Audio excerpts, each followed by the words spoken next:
তো মৌলের পর্যায়বৃত্ত ধর্ম রাসায়নিক বন্ধন থেকে কোশ্চেনটা আসছে। তো এই কোশ্চেনটা খুবই সহজই আসছে। কেমিস্ট্রি আসলে বেশি একটা কঠিন হয় নাই। ফিজিক্স যে লেভেলের কঠিন হয়েছে, কেমিস্ট্রি ওই লেভেলে কঠিন হয় নাই।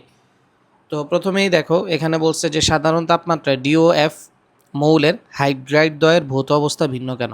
তাহলে আমাদের ডি আর এফ এটা আইডেন্টিফাই করতে পারতে হবে। তাহলে আমরা যদি দেখি ডি এর পারমাণবিক সংখ্যা হলো 6 আর এফ এর পারমাণবিক সংখ্যা হলো 8। তাহলে 6 পারমাণবিক সংখ্যা কার? 6 পারমাণবিক সংখ্যা হলো কার্বনের। আর কার্বনের হাইড্রাইড যদি যখন আমারে বলবে তখন আমি বুঝে নিব এটা হলো কি কার্বনের হাইড্রাইড, DOF মৌলের। তাহলে ডি হলো কি কার্বন, হ্যাঁ। তাহলে কার্বনের হাইড্রাইড হলো কি মিথেন। আর আরেকটা হলো অক্সিজেন। তো অক্সিজেন হলো 8 নাম্বার পরমাণু, এই অক্সিজেনের হাইড্রাইড হলো পানি। তো এখানে বলা হয়েছে যে সাধারণ তাপমাত্রা মানে কত ডিগ্রি সেলসিয়াস তাপমাত্রা? সাধারণ তাপমাত্রা মানে আমরা বলতে পারি 25 ডিগ্রি সেলসিয়াস তাপমাত্রা। তো 25 ডিগ্রি সেলসিয়াস তাপমাত্রায় মিথেনরে আমি বলতে পারি এটা হলো কি গ্যাস, আর পানি হলো লিকুইড। এখন এটা কেন হয়? হাইড্রাইড দ্বয়ের ভৌত অবস্থা ভিন্ন কেন হইল? মিথেন অর্থাৎ কার্বনের হাইড্রাইড এবং অক্সিজেনের হাইড্রাইডের ভৌত অবস্থা ভিন্ন হওয়ার কারণটা তোমরা যদি বলো, দেখি বলো তো তোমরা, কার্বন আর হাইড্রোজেনের বা কার্বন আর অক্সিজেনের হাইড্রাইডের ভৌত অবস্থা ভিন্ন হওয়ার কারণ কি? এক বাক্যে বলো। ভেরি গুড, হাইড্রোজেন বন্ধন। কি বন্ধন? হাইড্রোজেন বন্ধন।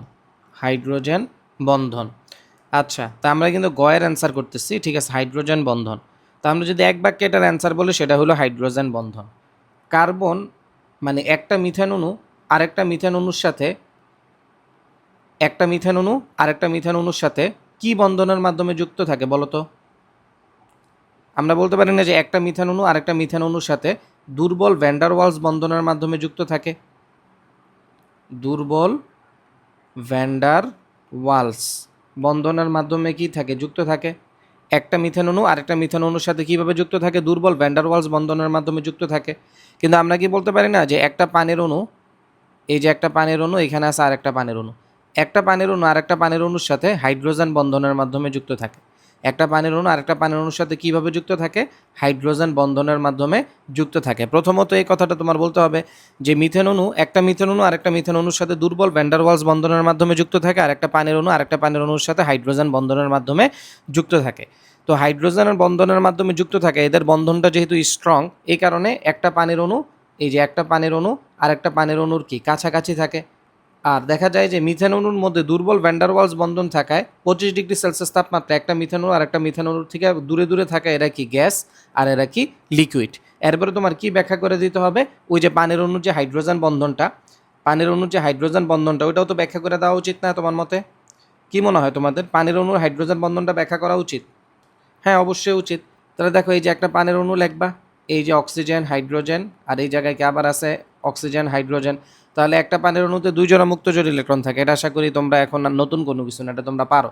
তাহলে এই জায়গায় কী হবে? ডেল্টা টু মাইনাস, এই জায়গায় হবে ডেল্টা প্লাস, এই জায়গায় হবে কি ডেল্টা প্লাস। তাহলে এই যে মুক্তজোড় ইলেকট্রন, এই মুক্তজোড় ইলেকট্রনের সাহায্যে, এই মুক্তজোড় ইলেকট্রনের সাহায্যে এই পানির অণুটা আরেকটা কি হাইড্রোজেনের সাথে কি বন্ধন গঠন করলো। তাহলে এই জায়গায় কি ডেল্টা প্লাস, আর এই জায়গায় আবার কি ডেল্টা টু মাইনাস, এটা কি আবার ডেল্টা প্লাস। আর এই জায়গায় এই যে এই পানির অণুটা বা এই মুক্তজোড়টা আরেকটা হাইড্রোজেনের সাথে হাইড্রোজেন বন্ধন গঠন করলো, এই যে আরেকটা পানির অণুর সাথে হাইড্রোজেন বন্ধন গঠন করলো। এই যে এটাও কি ডেল্টা প্লাস, এটাও ডেল্টা প্লাস, আর এটা কি ডেল্টা টু মাইনাস। আর এই যে হাইড্রোজেনটা, এটাও কি হাইড্রোজেন বন্ধন গঠন করবে আরেকটা কার সাথে? আরেকটা অক্সিজেনের সাথে। তাহলে এই জায়গায় ডেল্টা টু মাইনাস, এদিকে আছে হাইড্রোজেন, এদিকেও আছে হাইড্রোজেন। এরপরে এই যে হাইড্রোজেনটা আছে, ও কি হাইড্রোজেন বন্ধন গঠন করবে। আমি এটা তোমাদেরকে ক্লাসে পড়ানোর সময় বলছিলাম যে বাসায় গিয়ে এটা 5বার আঁকবেন, বাসায় গিয়ে এটা 5বার আঁকতে বলছিলাম। তো বাসায় গিয়ে যারা 5বার আঁকছে, যারা পরীক্ষার আগে দিয়ে ভালো করে এটা পড়ে গেছে, তারা পারছে। এখানে প্রশ্ন কিন্তু খুবই কমন একটা প্রশ্ন আসছে, এই প্রশ্ন আরও আগে আরও কয়েক কোটিবার আসছিল। তাহলে এই এতটুকু ব্যাখ্যা যারা দিতে পারছে তাদেরকে নাম্বার দিয়ে দেওয়া হয়েছে যে মিথেন অণু কী করে? দুর্বল ভ্যান্ডার ওয়ালস বন্ধনের মাধ্যমে একজন আরেকজনের সাথে যুক্ত থাকে, কিন্তু পানির অণু কি হাইড্রোজেন বন্ধনের মাধ্যমে যুক্ত থাকে। তো হাইড্রোজেন বন্ধনটা কি বেশি স্ট্রং, আর দুর্বল ভ্যান্ডার ওয়ালস বন্ধনটা কি কম স্ট্রং। এই কারণেই কি পানি তরল অবস্থায় থাকে আর মিথেন গ্যাসীয় অবস্থায় থাকে। তাহলে আমাদের ডান, ডান। এবারকে যদি নাম্বারে আসি, এবারকে যদি 4 নাম্বারে আসি, নাম্বারে আমাদেরকে কি বলছে? নাম্বারে বলছে যে উদ্দীপকে প্রদর্শিত লেখচিত্রের মধ্যে কোনটি সঠিক, যথার্থতা যাচাই করো। আচ্ছা দেখো, এই জায়গায় পারমাণবিক সংখ্যা আছে, এই জায়গায় কি আছে, পারমাণবিক সংখ্যা আছে, আর উপরে কি আছে, আয়নীকরণ শক্তি আছে, উপরে আছে আয়নীকরণ শক্তি, আয়নীকরণ শক্তি আছে উপরে, আর এই বরাবর আছে কি পারমাণবিক সংখ্যা। তো আয়নীকরণ শক্তির ক্ষেত্রে কিন্তু আমরা ব্যতিক্রম পাই, এটা আমরা 9-10 থেকে পারি, 9-10 থেকে। এই যে দেখো, এ হলো কি লিথিয়াম, বেরিলিয়াম, ঠিক আছে, lithium beryllium boron, lithium beryllium boron, carbon, nitrogen, oxygen. তাহলে এই যে লিথিয়াম বেরিলিয়াম বোরন, আমরা জানি আয়নীকরণ শক্তির ক্ষেত্রে, আয়নীকরণ শক্তি, এই যে আয়নীকরণ শক্তি আছে, আয়নীকরণ শক্তি আমরা কিন্তু জানি বাম থেকে ডানে গেলে বাড়ে, বাম থেকে ডানে গেলে বাড়ে, আর উপর থেকে নিচে গেলে কমে। এটা কে কে জানো? আয়নীকরণ শক্তি বাম থেকে ডানে গেলে বাড়ে, উপর থেকে নিচে গেলে কমে। তো কিন্তু দ্বিতীয় পর্যায়ে কিছু ব্যতিক্রম দেখা গেছিল, দ্বিতীয় পর্যায়ে কিছু ব্যতিক্রম দেখা গেছিল। কার কার মধ্যে ব্যতিক্রম দেখা গেছিল বলো তো? এক্স্যাক্টলি, বেরিলিয়াম আর বোরন। যেহেতু বাম থেকে ডানে গেলে বাড়ে, তাহলে বোরনের বেশি হওয়ার কথা, কিন্তু প্রকৃতপক্ষে বোরনের বেশি হয় না, এটা উল্টাটা হয়। এখানে বেরিলিয়াম আর বোরনের মধ্যে বেরিলিয়ামের বেশি হয়। কেন বেরিলিয়ামের বেশি হয়? কেননা বেরিলিয়ামের ইলেকট্রন বিন্যাস যখন আমি করব তখন দেখব 1s2 2s2, আর বোরনের ইলেকট্রন বিন্যাস যখন করব তখন দেখব 1s2 2s2 2p1। তাহলে এই যে অরবিটালটা, এই অরবিটালরে কি বলে? এই অরবিটালটারে বলা হয় পরিপূর্ণ অরবিটাল, পরিপূর্ণ অরবিটাল। এই অরবিটালটারে কি বলা হয়? পরিপূর্ণ অরবিটাল। আর এই অরবিটালটারে কি বলা হয়? আংশিক পূর্ণ অরবিটাল। মনে আছে? মনে পড়ে? আংশিক, এটা 9-10 থেকেই আমরা পারি, 9-10-এ যেভাবে অ্যান্সার দিছে ওইভাবে অ্যান্সার দিলেই হবে। এটা ছিল কি আংশিক পূর্ণ অরবিটাল। মানে কত ইজি প্রশ্ন করছে, খুবই ইজি প্রশ্ন করছে। এটা কি আংশিক পূর্ণ অরবিটাল, বুঝছি বিষয়টা? আংশিক পূর্ণ অরবিটাল। তাহলে আমরা অরবিটালের স্থিতিশীলতার ক্রম থেকে কি জানি? অরবিটালের স্থিতিশীলতার ক্রম, অরবিটালের স্থিতিশীলতার ক্রম থেকে আমরা জানি না পরিপূর্ণ অরবিটাল যেটা, পরিপূর্ণ অরবিটাল সবচেয়ে বেশি স্টেবল। সবচেয়ে বেশি স্টেবল কোনটা? সবচেয়ে বেশি স্টেবল হলো কি পরিপূর্ণ অরবিটাল, পরিপূর্ণ অরবিটাল। পরে কি অর্ধপূর্ণ অরবিটাল। সবচেয়ে বেশি স্টেবল পরিপূর্ণ অরবিটাল, পরে অর্ধপূর্ণ অরবিটাল, পরে হলো কি আংশিক পূর্ণ অরবিটাল। সবার মনে পড়ছে? তাহলে কোন লেখচিত্রটা সঠিক? দ্বিতীয় লেখচিত্রটা সঠিক, প্রথম লেখচিত্রটা ভুল। আচ্ছা দেখো, এরপরে দুইটা প্রশ্ন আসছে এই চ্যাপ্টার থেকে। আমি বলছিলাম তোমরা অনেকেই আসো এই চ্যাপ্টারটা থিওরিটিক্যাল, এই কারণে মিস দিতে যাও, কিন্তু দেখো এই চ্যাপ্টার থেকে কিন্তু দুইটা আসছে, তিনটা আসছে কিনা, তিনটা, হ্যাঁ আমার মনে হয় তিনটা আসছে। আচ্ছা যাই হোক, আমি খেয়াল করি নাই, আমার দুইটা স্লাইডে তুলতে পারছি, মানে আমার কাছে চোখে দুইটাই পড়ছে, এই কারণে দুইটাই নিয়ে আসছে, আর একটা হয়তো থাকতে পারে আমি খেয়াল করি নাই। তো যাই হোক, আমরা আপাতত এই দুইটাই সলভ করি, 3 নাম্বারটা পরে যদি থাকে তখন আমরা পরে সলভ করে নিব। তো দেখো কি বলছে এখানে, যে কিউ মৌলের, এখানে বলছে যে কিউ যে মৌল আছে, যদি ইয়াটার একটু বাড়ায় নেই, হ্যাঁ আচ্ছা দেখো, এখানে বলছে যে কিউ মৌলের দুটি ভিন্ন জারণ সংখ্যা বিশিষ্ট সালফেট লবণের গলনাঙ্কের ভিন্নতার কারণ ব্যাখ্যা কর। তো কিউকে দেখো, কিউ এখানে বলা আছে যে এন এর ভ্যালু হলো 4, এন এর ভ্যালু যদি 4 হয় তাহলে n-1 কত 3, তাহলে এদিকে বলা আছে যে 3d6 4s2, 3d6 4s2, তাহলে এটা কে? আমি এটা আয়রন বলতে পারি। আয়রনের ক্ষেত্রে আমি কি বলতে পারি? আর্গন, আর্গনের পরে কত 3d6, এরপরে কত 4s2। তোমরা কি একমত আমার সাথে? একমত আমার সাথে? এটা আর্গন, হ্যাঁ এটা আমরা আর্গন বলতে পারি। তাহলে এখন বলছে যে কিউ মৌলের দুটি ভিন্ন জারণ বিশিষ্ট, তাহলে এটা তোমরা সবাই পারো যে কিউ মৌলের দুইটা ভিন্ন জারণ অবস্থা কি, Fe2+ আরেকটা কি Fe3+। এখন এদের যে সালফেট লবণ, তো সালফেট লবণ এটার কোনটা কোনটা? FeSO4 ফেরাস সালফেট, আরেকটা কি Fe2SO4 3, এটার নাম কি ফেরিক সালফেট। একটা হলো ফেরাস সালফেট আর একটা হলো কি ফেরিক সালফেট। তাহলে এই জায়গায় জারণ মান কি Fe2+, আর এটার জারণ মান কি হবে Fe3+। তো কার গলনাঙ্ক বেশি কার গলনাঙ্ক কম, এটা আমরা কিসের ভিত্তিতে ডিসাইড করি? এটা আমরা ফাজানের নীতির ভিত্তিতে ডিসাইড করি, ফাজানের নীতি। তো কার গলনাঙ্ক বেশি হবে আর কার গলনাঙ্ক কম হবে, এটা আমরা ফাজানের নীতির ভিত্তিতে ডিসাইড করব, ফাজানের নীতি, ফাজানের নীতির ভিত্তিতে ডিসাইড করব। তো ফাজানের নীতি থেকে আমরা কি জানি? ফাজানের নীতি থেকে আমরা জানি চার্জ ঘনত্ব যত বেশি হবে, চার্জ ঘনত্ব যত বেশি হবে পোলার আয়ন তত বেশি হবে। ফাজানের নীতি থেকে কিন্তু আমরা এটা শিখছিলাম যে চার্জ ঘনত্ব যত বেশি হবে। আচ্ছা কয়টা নীতি ছিল এখানে? 4টা নীতি ছিল, তো তোমার প্রথম দিয়ে সুন্দর করে 4টা নীতি লেখা লাগবে, কিন্তু কথা বুঝছো, প্রথমে সুন্দর করে 4টা নীতি লেখা লাগবে। কি কি ছিল 4টা নীতি বলো তো? প্রথম নীতিটা কি ছিল? যে ক্যাটায়নের আকার যদি ছোট হয় তখন পোলার আয়ন বেশি হয়। 2 নাম্বার নীতিটা কি ছিল? তোমরা বাংলায় লিখবে, অ্যানায়নের আকার যদি বড় হয় তখন পোলার আয়ন বেশি হয়। 3 নাম্বার নীতিটা কি ছিল? 3 নাম্বার নীতিটা ছিল চার্জ ঘনত্ব যদি বেশি হয়, চার্জ ঘনত্ব বেশি হলে, চার্জ ঘনত্ব যদি বেশি হয় তখনও কি পোলার আয়ন বেশি হয়। 4 নাম্বার নীতিটা কি ছিল? ডি আর এফ অরবিটালে ইলেকট্রন প্রবেশ করলে ডিও এফ অরবিটালে ইলেকট্রন প্রবেশ করলেও কি, ডি আর এফ অরবিটালে ইলেকট্রন প্রবেশ করলেও তোমার কি পোলার আয়ন বেশি হয়। তাহলে এখন দেখো এই জায়গায় চার্জ ঘনত্ব দিয়ে আমি ডিসিশন নিতে পারি। এরপরে তুমি বলবা চার্জ ঘনত্ব, তো আমরা জানি চার্জ ঘনত্ব যার বেশি পোলার আয়ন তার বেশি হবে। যার চার্জ ঘনত্ব বেশি হবে তার পোলার আয়ন বেশি হবে। যার পোলার আয়ন বেশি হবে তার সমযোজী বৈশিষ্ট্য কি বেশি হবে, তার সমযোজী বৈশিষ্ট্য কি বেশি হবে। যার সমযোজী বৈশিষ্ট্য বেশি হবে তার গলনাঙ্ক কম হবে। ওই পুরা যে আমি ফাজানের নীতি পড়েছিলাম ওই নোট খাতাটাতে যাও, তাহলে এটার অ্যান্সার পাওয়া যাবে। তাহলে যার চার্জ ঘনত্ব বেশি হবে তার পোলার আয়ন বেশি হবে, যার পোলার আয়ন বেশি হবে তার সমযোজী বৈশিষ্ট্য বেশি হবে, যার সমযোজী বৈশিষ্ট্য বেশি তার গলনাঙ্ক কম। এটা কে বলছে? ফাজানের নীতি থেকে আমরা জানি। তাহলে এই জায়গায় দেখো চার্জ ঘনত্ব যার বেশি তার গলনাঙ্ক কম, তাহলে গলনাঙ্ক বেশি কার? FeSO4 এর। তো গলনাঙ্কের ভিন্নতার কারণ ব্যাখ্যা করো। গলনাঙ্কের ভিন্নতার কারণ বুঝছো? গলনাঙ্কের ভিন্নতার কারণ হলো ফাজানের নীতি। ফাজানের নীতি থেকে আমরা জানি পোলার আয়ন যখন বেশি হবে সমযোজী বৈশিষ্ট্য তখন বেশি হবে, তখন গলনাঙ্কটা কি হবে? কম হবে। বুঝতে পারছি? তাহলে আমাদের গ ডান।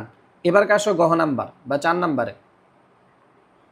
ঠিক আছে, আচ্ছা দেখো পি আর আর মৌলের মধ্যে কোনটি রঙিন যৌগ গঠন করে এটা ব্যাখ্যা করতে বলছে। তাহলে তোমার আগে পি আর আর এই দুটা কি ডিসাইড করতে হবে। দেখো পি, এখন পি তুমি কিভাবে আইডেন্টিফাই করবা? দেখো পি এর ক্ষেত্রে তুমি জানো যে 3d5, এদিকে তুমি লিখতে পারো কি 3d5 আর এদিকে লিখতে পারো কি 4s1। তো 3d5 আর 4s1 এটা কে তোমরা বুঝে গেছো অলরেডি, এটা হলো ক্রোমিয়াম। আর আর এর ক্ষেত্রে দেখো, আর এর ক্ষেত্রে হলো তোমার 3d10 4s2, তাহলে এটা তোমরা বুঝে গেছো এটা হলো জিঙ্ক। তাহলে একটা হলো ক্রোমিয়াম আর একটা হলো জিঙ্ক। তো কোনটি রঙিন যৌগ গঠন করে? তো বলো তো কোনটি রঙিন যৌগ গঠন করে? এক্স্যাক্টলি জিঙ্ক কি? জিঙ্ক রঙিন যৌগ গঠন করে না।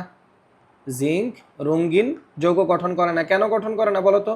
জিঙ্কের যে স্থিতিশীল আয়ন আছে, জিঙ্কের স্থিতিশীল আয়ন কি? জিঙ্ক 2+।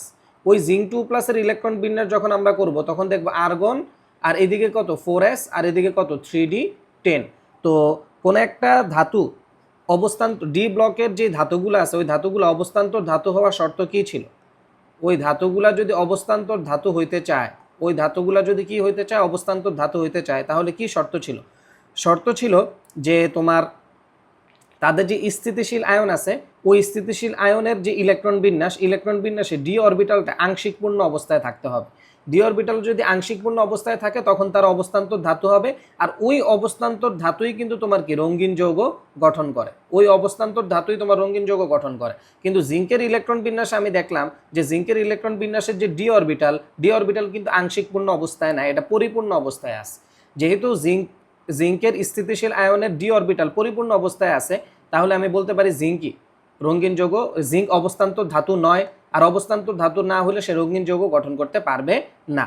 এখন ক্রোমিয়াম কি রঙিন যৌগ গঠন করতে পারবে? হ্যাঁ, ক্রোমিয়াম রঙিন যৌগ গঠন করতে পারবে। কেন পারবে? কেননা ওর যে ডি অরবিটালটা আংশিক পূর্ণ অবস্থায় আছে। ডি অরবিটালটা কি পূর্ণ অবস্থায় আছে? আংশিক পূর্ণ অবস্থায় আছে, বা D1 থেকে 9 এর মধ্যে আছে। তাহলে সে কি রঙিন যৌগ গঠন করতে পারবে। তো এই যে ক্রোমিয়াম কিভাবে রঙিন যৌগ গঠন করবে বলো তো? দেখো এই যে ক্রোমিয়াম, তো ক্রোমিয়ামের ইলেকট্রন বিন্যাস তো আমরা দেখাইলাম। প্রথমে আমরা কি লিখলাম? আর্গন, পরে কি 4s, পরে হবে 3d। তো এই জায়গায় কি ছিল? যে 4s1 3d5। তো ক্রোমিয়ামের স্থিতিশীল আয়ন কোনটা? ক্রোমিয়ামের স্থিতিশীল আয়ন হলো ক্রোমিয়াম 3+। তো ক্রোমিয়াম 3+ যদি হয় তখন আমরা লিখবো যে 4s0 আর এই জায়গায় কত হবে? 3d, বলো কত হবে? 3d3। 4s0 3d3 হবে। বুঝতে পারছি বিষয়টা? হ্যাঁ, তাহলে এখন এই যে ক্রোমিয়াম কি রঙিন যৌগ গঠন করতে পারবে কি পারবে না? বলো, ক্রোমিয়াম কি রঙিন যৌগ গঠন করতে পারবে কি পারবে না? হ্যাঁ, অবশ্যই পারবে। ওর যে স্থিতিশীল আয়নটা আছে, স্থিতিশীল আয়নের যে ডি অরবিটালটা আছে এটা কি D1 থেকে 9 এই শর্তটা ফিল আপ করে, তাহলে সে কি রঙিন যৌগ গঠন করতে পারবে। এখন অরবিটাল বিভাজনের মাধ্যমে, দেখো অরবিটাল বিভাজনের মাধ্যমে তোমার এটা ব্যাখ্যা করতে বলছে। বুঝছো? এই যে ডি অরবিটাল বিভাজনের মাধ্যমে এটার ব্যাখ্যা করতে বলছে। ওকে, ভালো কথা। তো দেখো এই যে ডি অরবিটাল, এই যে ক্রোমিয়াম, তাহলে ক্রোমিয়ামের ক্ষেত্রে আমরা কি পেলাম, ক্রোমিয়াম 3+। তো ক্রোমিয়াম 3+, এটার এইভাবে লিখতে পারি আর্গন, আর এদিকে লিখতে পারি 4s, আর এদিকে লিখতে পারি 3d। তাহলে 4s0 3d3। তো এখন আমরা যদি ডি অরবিটাল এইভাবে আঁকাই 1 2 3 4 5, তাহলে এখানে তিনটা অরবিটাল আছে, ইলেকট্রন আছে, একটা দুইটা তিনটা। আর এদিকে কি 4sও খালি অবস্থায় আছে, 4sও খালি অবস্থায় আছে। আবার আমি বলতে পারি 4pও কিন্তু খালি অবস্থায় আছে, 4dও খালি অবস্থায় আছে। তাহলে এই যে ডি অরবিটালটা যে আছে, এই জায়গায় যে ডি অরবিটালটা আছে, এই যে দেখো এই জায়গায় যে ডি অরবিটালটা আছে, এই জায়গায় যে ডি অরবিটালটা আছে, এই ডি অরবিটালটা কিন্তু তোমার দুইটা অংশে ভাগ হয়ে যাবে যখন লিগ্যান্ড আসবে। আমি বলতে পারি যে লিগ্যান্ড আসার পর, লিগ্যান্ড লিগ্যান্ড যে কেউ আসতে পারে, লিগ্যান্ড যে কেউই আসতে পারে, এখানে তো আমার স্পেসিফিকলি বলে দেয় নাই। তাহলে আমি জাস্ট বলে দিব লিগ্যান্ড আসার পর। এক্সাম্পল হ্যাঁ দিলে দিতে পারো, যে কোনো একটা যোগ্যতা এক্সাম্পল দিতে পারো, কিন্তু আমি জেনারেলাইজ ওয়েতে ব্যাখ্যা করে দিচ্ছি। লিগ্যান্ড আসার পর এটা কয় ভাগে ভাগ হয়ে যাবে, দুই ভাগে ভাগ হয়ে যাবে। এই যে নিচের যে দুইটা অরবিটাল, এই দুইটা অরবিটাল কোনটা, D X square Y square, আর একটা কি ডি জেড স্কোয়ার। আর এই অরবিটালটা কোনটা, ডি এক্স ওয়াই, এটা কোনটা ডি ওয়াই জেড, আর এটা কোনটা ডি জেড এক্স। এই যে দুইটা অরবিটাল কি ভাগ হয়ে গেল। তো দুইটা অরবিটাল যে ভাগ হলো, কেন ভাগ হলো, ওই বাংলা কথাটা কি সবার খাতায় লেখা আছে? এগুলা ভাগ হলো কেন, এই যে বাংলা কথাটা সবার খাতায় লেখা আছে কিনা সেটা জানতে চাইছি। হ্যাঁ, বাংলা কথাগুলা এখানে আমি বাংলা লিখে দিছিলাম ডেল ই। তাহলে এই জায়গায় কি শক্তির এই যে পার্থক্য, হ্যাঁ বাংলা ওই যে আমি মুখে মুখে বলছিলাম তোমরা লিখছিলে আর কি, ওই বাংলা লেখাগুলা লিখে দিতে হবে। যে লিগ্যান্ড আসার পর, লিগ্যান্ড আসে অক্ষ বরাবর, লিগ্যান্ড আসে কোন বরাবর, অক্ষ বরাবর, অক্ষ বরাবর। তাহলে অক্ষ বরাবর যে তিনটা অরবিটাল আছে, এই তিনটা অরবিটালের সাথে লিগ্যান্ডের বিকর্ষণ বেশি হয়। অক্ষ বরাবর যে তিনটা অরবিটাল আছে, এই তিনটা অরবিটালের সাথে লিগ্যান্ডের বিকর্ষণ বেশি হয়। এই তিনটা অরবিটালের সাথে লিগ্যান্ডের বিকর্ষণ বেশি হওয়ায় এই তিনটার শক্তি কি বেশি বৃদ্ধি পায়, আর এই দুইটা শক্তি কম বৃদ্ধি পায়। তাহলে ওইভাবে তোমরা ব্যাখ্যা করতে পারবা। তাহলে বলো প্রশ্ন কি বেশি কঠিন হয়েছে নাকি সহজ হয়েছে?